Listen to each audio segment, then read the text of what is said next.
Welcome back, viewers. This is Wide Angle Elections Special. Justice Chang, now we talk about some politics, I mean like Republican and Democrat politics. What are the issues in this election, especially came out during the campaign? For me, but if I can say that on which issues now the campaigns are being run, from both sides. I mean. my judicial philosophy is that I really follow the law and I don't legislate from the bench. So we sometimes people try to ask us about our opinion about certain issues. We actually should not give out our personal opinion about any issues. We should just follow the law and make such decision. So but sometimes when we're with friends, of course, we express our personal opinions on different issues. So issues doesn't really apply to our judicial elections. I think qualification really play a key role in who you should decide, who you decide that you're going to vote for. And how do you think, Judge Hein, the party affiliation, do you think it matters a lot? Well, if you're counting votes, the way our system is set up, it does matter because there are people on both sides of the political divide who will cast their votes simply based on which party the candidate is affiliated with. And so in that sense, very obviously, yes, party matters. But I agree with Judge Chang, what the discerning voter really should focus on is the qualifications.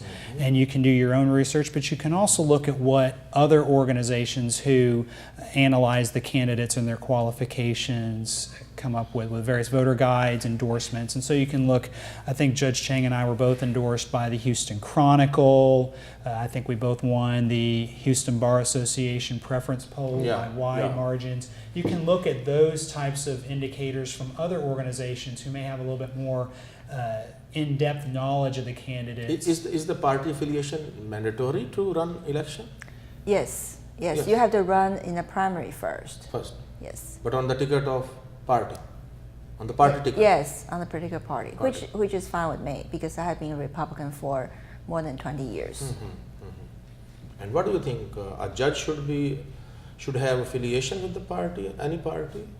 Well, it brings kind of an interesting conundrum here because we want our judges to be impartial, but we do have them run in partisan elections. But as I said earlier, that's just the way the system is, and it won't change unless the legislature and the voters change the Constitution. So the system has provided this. Right. This is a provision, right? Yes, and actually, it's better now than it was about 30 years ago because for about 100 years there was only one party in the state of Texas. It was the Democrat Party, and then in the 70s, or actually it started in the 60s, in the 70s, and then with the election of Ronald Reagan, we really saw a two-party system finally emerge in Texas, where you had this opportunity for ideas on the political side to compete and grow and have a really good debate there. But they kept the judges on the partisan election system, even though they had evolved into a two-party state. And so that's the system we're left with, and that's the way it's going to be until the voters change it. And I think, what do you think? A judge should be independent or should have any party affiliation?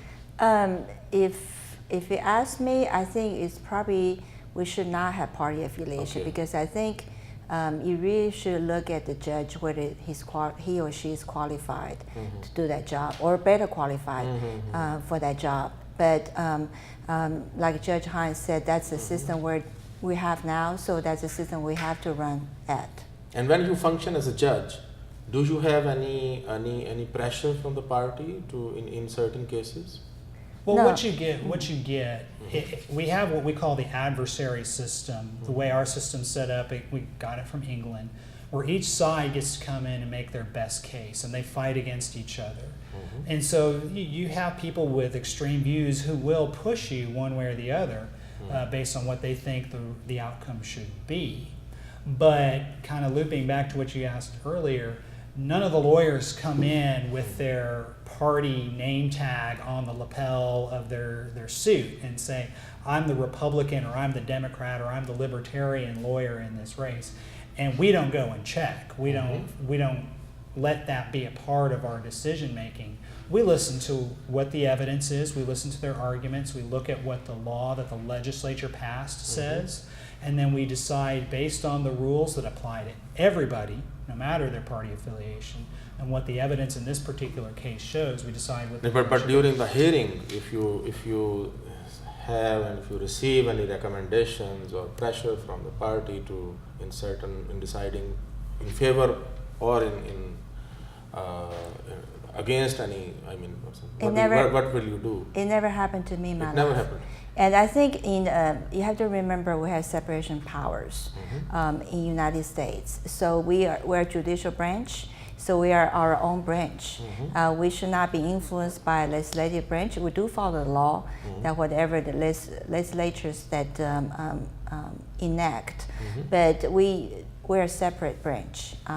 And what I have found out from the people in my court, I'm not talking about attorneys, but the people in my court, they may not trust the police, they may not trust attorneys, but they do trust the judges and they do trust the judicial system. And I think that's my oath to be a judge, and I believe that's Judge Hind will concur with me that we want to uphold that honor and that integrity, because I think that's most important for you. Once you're sworn to be a judge, you have to be a fair, impartial judge. Right. And anything else you want to say? Well, I'll answer that last question first. It's not happened to me. What would happen if someone tried to do that, whether it's through a political organization or just an interested party, is the first thing you do is you tell the lawyers for the parties in your case, look, someone just sent me this. We call it an ex parte communication. I'm disclosing it to y'all. And there are a lot of situations where the judge would be honor bound and duty bound to recuse, which means step away from the case and let a new judge come in. And that's one of the reasons we don't take positions on controversial public policy matters, is because if we do, then we can't have anything to do with that case anyway. We have to step off the case. So in answer to your previous question to Judge Chang, it has not happened to me, and I wouldn't tolerate someone trying to influence me outside the record like that. That's just not the way it should be, and it will not occur in the 269th District Court while I'm the judge. So we are in the final moments, and we want you to give any message, if you want to give to my audience any message, why people should vote you, why? So you can talk to the camera and, sure. And well, give the first message. I want to say, Mr. Hashman, thank you so much for having me. I'm so glad to have this opportunity to talk to you. I'm a Judge Teresa Chan, C-H-A-N-G, presiding judge of Harris County Civil Court Number 2.